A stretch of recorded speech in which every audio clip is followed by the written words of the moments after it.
Welcome back to my channel, Gracing You with Art. I run a small art shop where I sell tiny clay paintings that you can wear. For this Q&A video, I collected a bunch of questions from all of you on my social medias, and I'll be making my Winter Wonderland jewelry in the background as I answer your questions. All the materials that I'm using are linked in the description, and you can check timestamps if you want to skip to a specific section. So let's jump right into it. What inspires you to start this?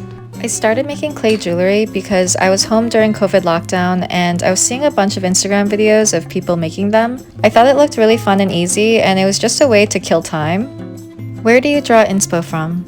I get a lot of inspiration from the French Rococo era, Baroque architecture, and Victorian jewelry. I love the excessively ornate and dramatic style, often gilded in gold with soft pastel palettes and floral details.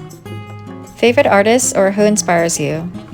I've been watching Uncomfy Co on YouTube for a while, and she really inspires the style of content that I make. I really admire that her videos are relaxing, educational, and beautiful, but also they feel very genuine. It's just a perfect balance between curated and relatable. And if I had to pick a favorite artist, it's probably Gustav Klimt. What are your favorite pieces from your collection? I feel like my favorite always changes, but I will say I really wanted to keep my Fallen Angel necklace. I just like the bulkier look of the paperclip chain on the rectangle frame and the intensity of the eyes in the painting. At some point, I do want to recreate it for myself, but it is a difficult painting and I just feel like I never find the time. Do you use colored clay or color yourself? I use Kittl Premium and Soufflé, which come in a range of colors, but I also like to mix them together to form my own custom shades. What paints do you use on clay? Personally, I use golden heavy body acrylics and open acrylics, but I've seen others use gouache. I've just never tried it before. Do you paint after you bake? If I'm working with acrylic paints, I'll bake the clay first so that it's a hard surface to work on. It also prevents the hues from the acrylic paint to change from the heat. What colors do you like working with the most? I actually love the colors of the trans flag for my gradient backgrounds. Pastel blue, pink, and white. They form such a pretty cotton candy sky, and I didn't even realize that they looked like the flag until several people pointed it out to me in the comments. What happens if water gets on them? Do they get soft or fade? No, it definitely doesn't get soft or fade. I seal my frames and acrylic paintings with Crystal Grand Finale, so they are protected, but I still like to keep them away from water. They are intricate pieces of art and should be handled delicately. How do I avoid air bubbles? I still have this issue, so I'm open to suggestions in the comments. I tend to just cover them by painting over them with clay, or trying to avoid the area with air bubbles altogether. How do I make sure the clay won't get dirty after handling it, like little debris or string, and fingerprints as well? You can use acetone and Q-tips to gently rub off the dust and fingerprints. The acetone slightly melts off the top layer, so go slow and make sure not to apply too much. How long does it take to finish a pair from start to finish? It really depends on the style, but for a landscape pair like the ones I'm making in this video, it takes me about 4 hours. Any tips on how to build your small business? I'd recommend focusing heavily on social media marketing. I know a lot of artists hate making these videos and promoting their work, but in my experience, it is the most important part of selling your art. You won't get a lot of visibility if you only post a few images of your finished product once every few months. You need to be posting videos of your process, your experience, trends, consistently over a long period of time before you see any actual benefits, but it's so worth it in the end. You can have the best product in the world, but it'll just sit in storage if no one knows about it.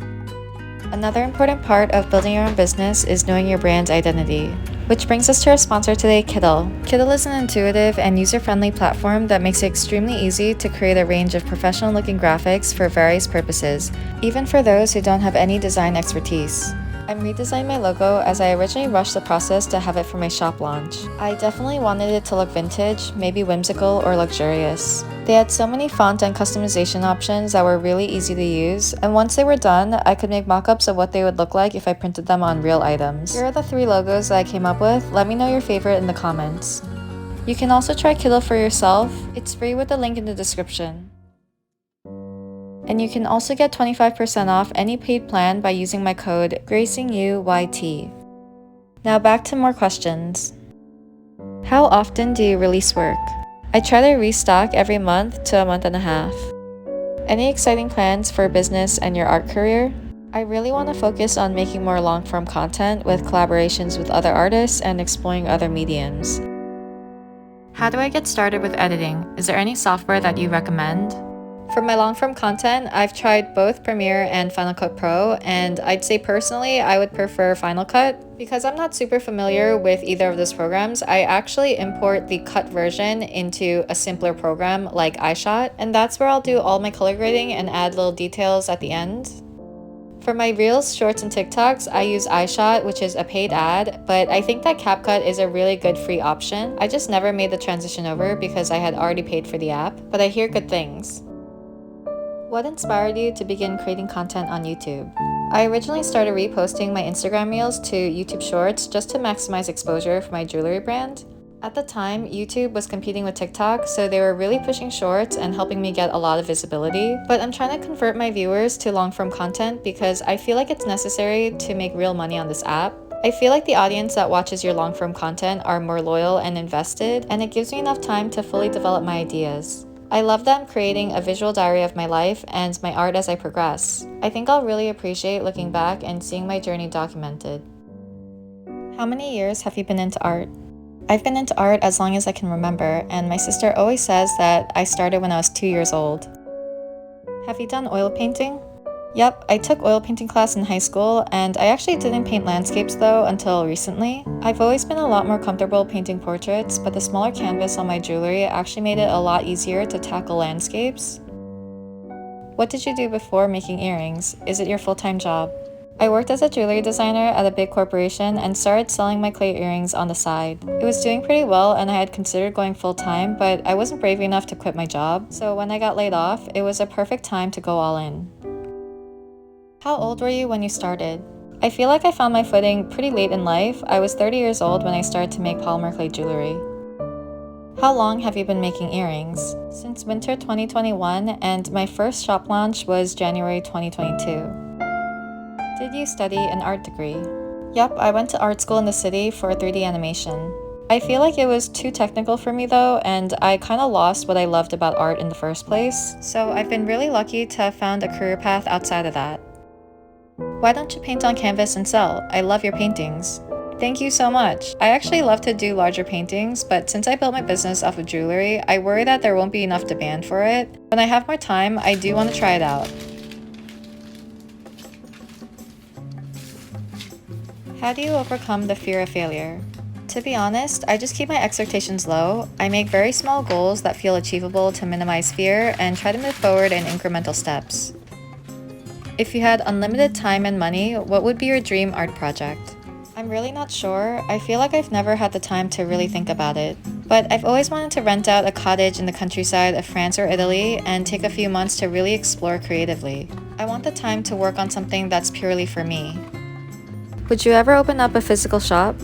So right now, I exclusively sell everything online. I did work a pop-up one time, but I don't think it was for me. I feel like with all the fees, time, and effort invested, I just really didn't see enough of a return. It's the same way I feel like having my own physical store. It just feels like a hassle more than anything. And I feel like people are willing to splurge more after they've done some research and have been anticipating a certain item instead of just walking by at a booth. And lastly, what do you do when you're not working? Since I went full-time with my business, all of my creative outlet automatically gets put into my work, so I kind of feel like I don't have much hobbies anymore outside of it. I really just use my free time to unwind, relax, and hang out with friends. I like going to jazz bars and dinner movies. I recently joined a D&D group, although I am realizing it might be a little too intense for me. When I get the time, I like to go to a local art club.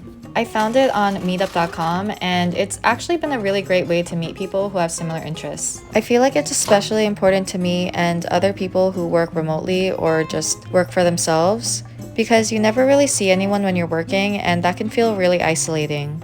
So if you're doing anything similar to me, make sure you're going out and meeting people. Those were all the questions for now. Thank you so much for watching. I hope you got a lot of information out of this video and are inspired to make your own creations.